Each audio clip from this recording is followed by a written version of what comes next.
Wadi Ram telah dihuni oleh banyak kebudayaan manusia sejak zaman prasejarah.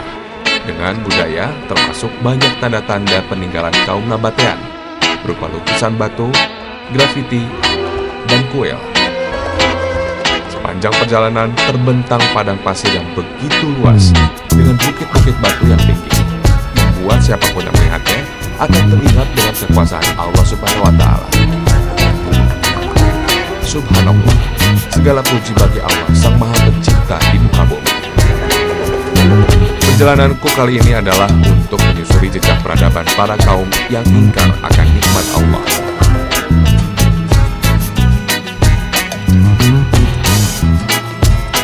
Kang Taufik, kita sedang berada di satu lembah namanya Wadi Ram, lembah Irom. Kita teringat dengan satu ayat Allah Subhanahu wa Ta'ala dalam surat Al-Fajr, yang ketika itu Allah menegur dan mengingatkan kepada baginda Nabi dan umatnya.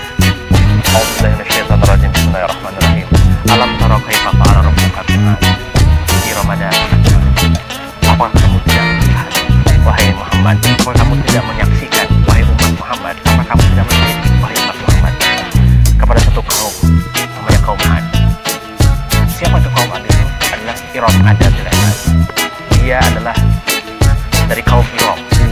Kaum Iram itu adalah yang punya bangunan-bangunan yang tinggi, tiang-tiang yang tinggi. Nah, Iram itu adalah ini, makanya disebut lembah Iram, Wadi Ram. Siapa Iram itu? Iram itu adalah putra dari generasi kedua Nabi Nuh. Iram itulah putra Ad itulah putra Iram. Iram itu putra Ham, sama itu putra Nabi Nuh. Berarti itu adalah anak keturunan cucu Nabi Nuh yang terdampar ketika dia tidak mengenal. Kalau begitu di dalamnya ada apa? Ya tentu kita coba telusuri ke dalam. Alam taruh, kita teliti bahwa di sini ada kehidupan, bekas-bekas kehidupan yang menjadi pelajaran bagi kita yang masih hidup. Cucu-cucu buyutnya Nabi Muhammad, kaum Ad, dari kaum Ad. Sangat benar.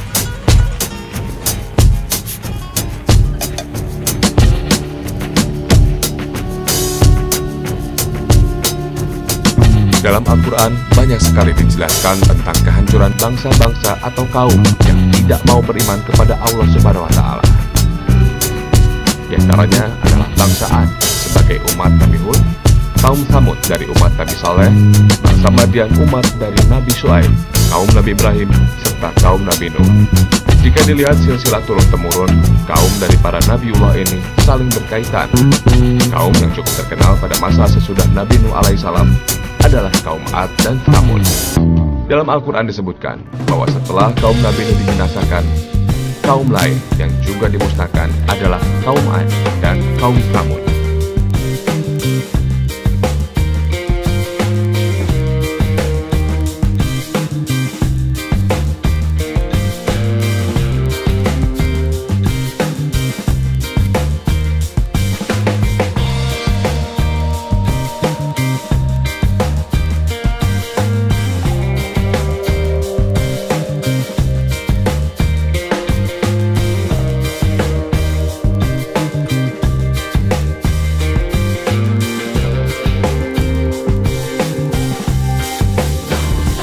Kaum yang menunjukkan pemusuhan dan melawan Allah itu benar-benar dibinasakan. Badai pasir yang mengerikan membinasakan kaum Ad seakan-akan mereka tidak pernah ada. Sang musafir mencoba menelusuri jejak keberadaan kaum Ad yang dikenal sebagai pemahat batu yang ulung, dengan masuk ke dalam salah satu celah di antara dinding bukit batu. Ya, Kang bilang ada, bahwa ada tanda-tanda kehidupan di dalam. Ya, Tanda kehidupan. di sini banyak sekali berserakan tanda-tanda kehidupan di tempat saya ini. Tidak hanya yang kita di depan kita nih. Nah, seperti di batu ini kan menggambarkan orang sedang berburu menunggang kuda. Kemudian di sebelah kiri kita ini orang nyebut mah dan ma. Ini gudang air. Ini 1, 2 dan 3 di belakang. Ini untuk menedah air hujan. Air hujan. Kalau toh ada gudang air di sini berarti ada kehidupan dong. Banyak sekali ada yang berburu. Berarti sekitar sini banyak pepohonan yang tumbuh, kemudian hewan-hewan juga warga hidup di sekitarnya, banyak ragam kehidupan. Inilah ada kehidupan, jadi tanda bukti bahwa ayat itu menunjukkan tanda kebesaran Al-Quran yang tentu ada. Setelah ini kita mau kemana nih Kak? Kita coba lihat bagaimana ketika itu mereka dalam sisi kehidupan keagamaan. Kita lihat menyembah apa? Tentu dia begitu hebat karya bangunannya, begitu hebat hubungan internasionalnya, tetapi itu ada dari mana?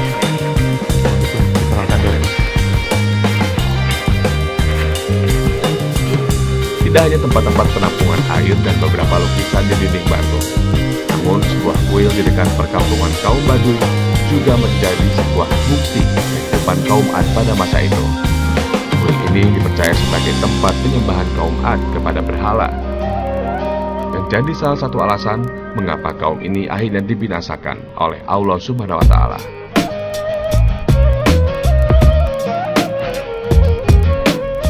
Kang, tadi Kang sempat bilang kan, kalau mereka ada peradaban, mereka pastinya punya spirit. Ini juga sepertinya kuil. Apakah ini yang menjadi spirit mereka, Kang? Betul, Taufik. Mereka tentu punya ilah, punya Tuhan. Tuhan itu yang menjadikan dia mendorong untuk memakmurkan rumah bumi ini. Dan tadi begitu hebat peradaban yang diciptakan kaum Samud, Hatta Fir'aun, diciptakan peradaban yang sangat hebat sekali. Sehingga tidak ada satu contoh di negeri ini sekarang saking begitu dasar peradaban yang dibangun. Ternyata ini adalah kuil, tempat makbadnya mereka. Jadi kuil ini terus menjadi setiap periode mengalami pembaruan. Umat setelahnya menuhankan ini, orang yang tidak Tuhan kepada Allah Subhanahu wa Ta'ala. Ini adalah mereka menyembah sebuah patung, banyak Tuhan, namanya patung Al-Lata. Sebelah kanan dan kiri belakang itu adalah semacam petak-petak menjadi rumah-rumah bagi mereka. Ada Tuhan yang sangat terkenal, itu Al-Ilah Dusar. Dusar itu adalah Tuhan yang punya gunung Jibal. Yang tadi Al-Jibal Autad. Al-Jibal gunung-gunung yang menjadi pasak bumi. Gunung itulah yang menjadikan tiang-tiang tinggi sekali. Kita lihat penelusuran ini, bagaimana musafir kita, bagaimana berakhirnya umat yang menuhankan selain Allah Subhanahu wa Ta'ala. Ini sebagai bukti, tetapi dia punya spirit untuk membangun peradaban.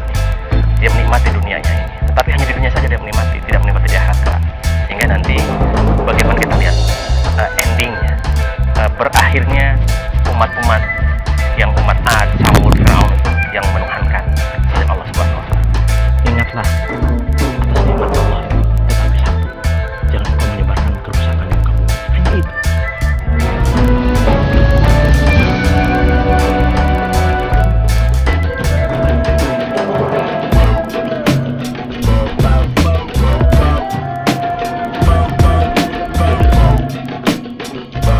Nabi Hud yang diutus untuk kaum Ad memerintahkan kaumnya, sebagaimana yang telah dilakukan nabi-nabi lainnya, untuk beriman kepada Allah dengan tidak menyekutukannya dan mematuhi dirinya sebagai nabi pada waktu itu. Dalam Al-Quran, kaum Ad dan Samud disebutkan secara bersamaan. Terdapat sebuah hubungan antara kedua kaum ini, dan kaum Ad pernah menjadi bagian dari sejarah kaum Samud. Pada sekitar 2000 tahun yang lalu, kaum Samud telah mendirikan sebuah kerajaan bersama bangsa Arab yang lain, yaitu Nabateans. Saat ini, di Lembah Ram yang juga berdekatan dengan Lembah Petra di Yordania, dapat dilihat berbagai contoh karya pahat batu yang terbaik dari kaum ini. Sebagaimana disebutkan dalam Al-Quran, kaum Samud ini memiliki kemahiran dan keahlian dalam bidang petukangan, ukiran, dan pahat memahat.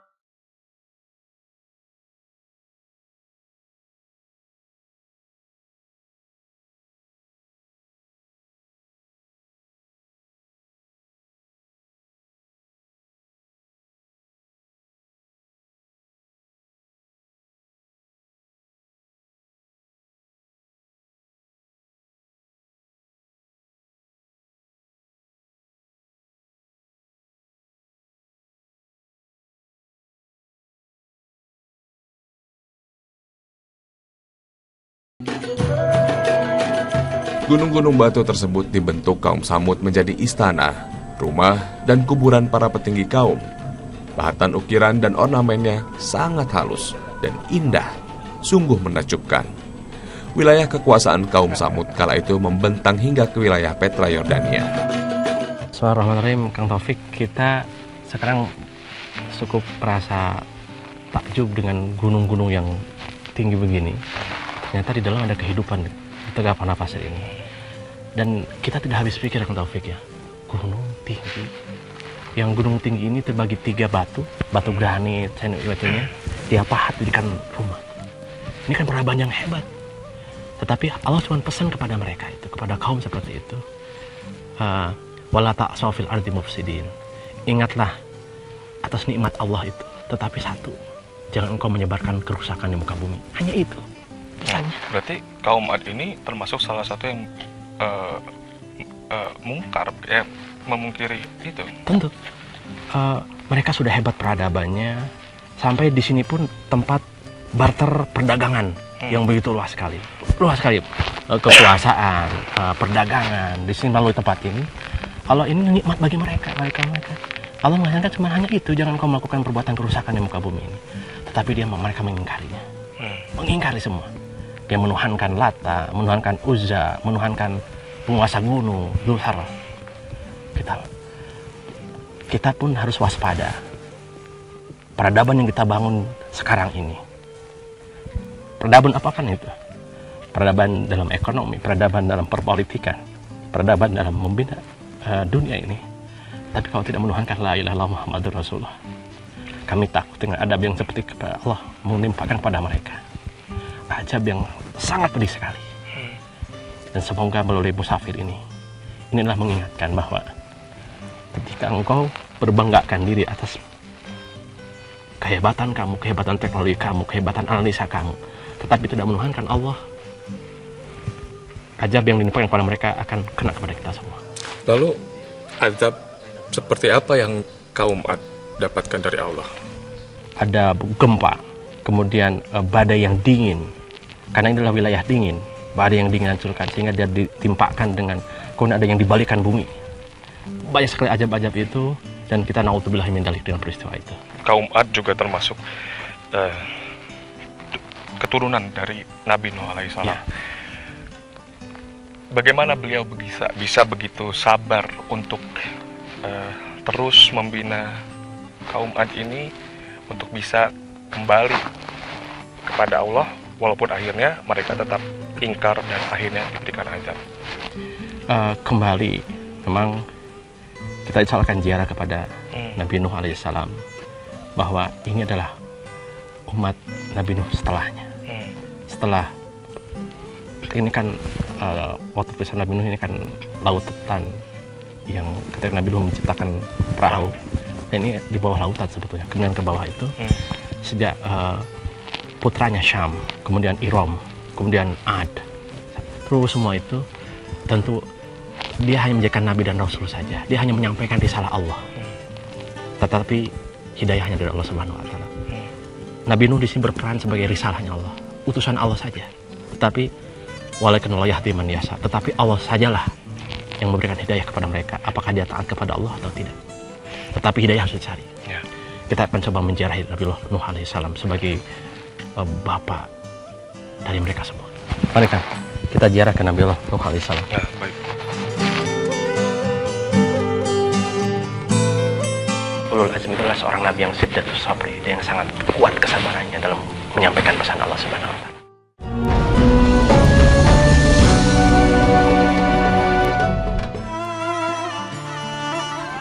Setelah mendengar kisah tentang kaum Ad dan kaum Tsamud, aku, sang musafir, jadi teringat dengan perjuangan Nabi Nuh alaihissalam untuk membimbing umatnya kembali ke jalan Allah Subhanahu wa Ta'ala.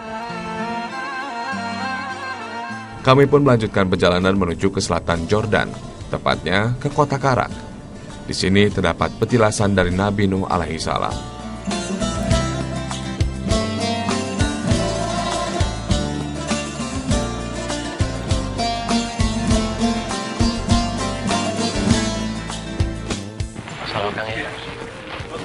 Nabi Harun di bukit dimakamkannya. Nabi Nuh di bukit juga, di atas tinggi ya. Bismillah, masukkan. Nabi Nuh adalah salah satu nabi yang mendapat julukan Ulul Azmi, nabi atau rasul yang memiliki ketabahan yang luar biasa dalam menjalankan kenabiannya.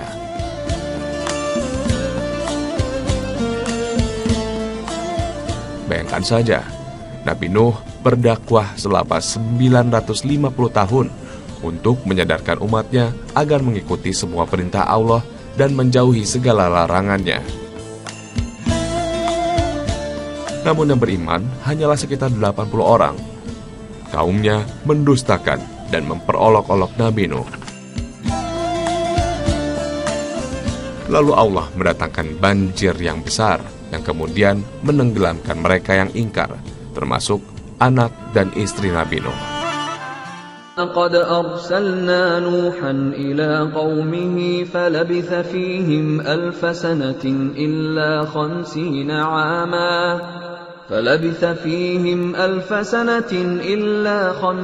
عاما فأخذهم الطوفان وهم ظالمون. Kang, perjalanan kita dari lembah kaum Ad yang ternyata diazab oleh Allah yang merupakan turunan Nabi Nuh, akhirnya kita sampai ke tempat peristirahatan terakhir Nabi Nuh alaihissalam, Kang. Yang menjadi bapak dan kakek mereka. Iya. Perjuangannya kalau tidak salah Nabi Nuh itu untuk Nabi Nuh alaihissalam untuk menyadarkan kaum Ad butuh waktu yang cukup lama, Kang. Ya, Kang Taufik, ada doa beliau yang sangat dalam sekali sebagai seorang nabi dan rasul. Apa itu, Kang? Beliau berdoa di sana dalam patrah fase menyebarkan agama Allah. Dalam surat Nuh menyampaikan, Qala Nuh, Rabbi la tadar alal kafirina fil ardi dayyar. Ya Allah, jangan biarkan seorang pun dari kaum kafir itu tinggal di muka bumi. Begitu dalam sekali ini doa. Entah beliau begitu merasa sangat panjang sekali perjuangan itu. Tetapi beliau ini adalah seorang nabi yang ulul azmi. Ulul azmi minar rusul. Beliau seorang nabi dari ulul azmi. Kenapa ulul azmi? Ulul azmi adalah seorang nabi yang siddatus sabri, dia yang sangat kuat kesabarannya dalam menyampaikan pesan Allah Subhanahu wa taala. Sampai Nabi Nuh mengomentari dalam ayat surat Nuh itu, waqad adallu katsiran, dan mereka itu dan setelahnya telah banyak menyesatkan manusia. Wala tajidid dhalimina illa dhalala. Ya Allah, jangan Engkau tambah kaum kafir itu kecuali tambah kesesatannya. Dalam paparan itu Nabi Nuh sangat jelas kisahkan dalam surat Nuh itu bahwa setelah Sam, kemudian Iram, kemudian Ad dan selanjutnya, sehingga diingatkan kepada Nabi Muhammad SAW dan alam tara kaifa rabbuka bi'ad. Kemudian ada 3 kaum, Ad, Samud dan Firaun. Itu supaya kita menganalisa ada apa dengan kaum itu. Sebagai ibrah bagi kita, ternyata ketakwaanlah yang menyelamatkan kehidupan dunia dan akhirat itu. Amin, Kang. Kalau begitu kita pamit, salam, kita akan melanjutkan perjalanan. Musafir masih panjang. Iya. Assalamualaikum warahmatullahi wabarakatuh. Sejumlah kisah mengenai kaum ingkar mestinya dapat menjadi cermin yang dapat diambil hikmahnya. Tiada Tuhan yang patut disembah melainkan Allah yang maha mulia lagi maha agung. Segala puji bagi Allah, Tuhan semesta alam. Ya Allah, karuniakanlah kami kebajikan di dunia dan akhirat, dan jauhkan kami dari siksa neraka.